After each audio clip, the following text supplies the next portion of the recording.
In this guide, I'm going to show you guys how to watch NFL on FireStick for free. Let's get started. There are a few simple steps you can follow. Start by setting up your FireStick and heading into the settings menu, where you will need to enable this option to install apps from unknown sources so additional streaming apps can be installed. Once that's done, download the Downloader app from Amazon App Store. Open it and use it to install Sports TV, which is one of the popular free apps that offers access to NFL games. After installation, you can open the app and start exploring available streams. Another option you can use is Kodi, which allows you to install add-ons that provide sports content.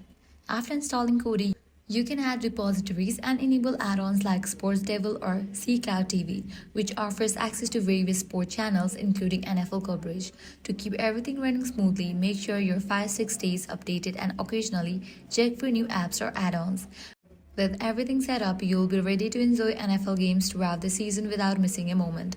And that's it. If this guide helped you out, do not forget to like, share, and subscribe.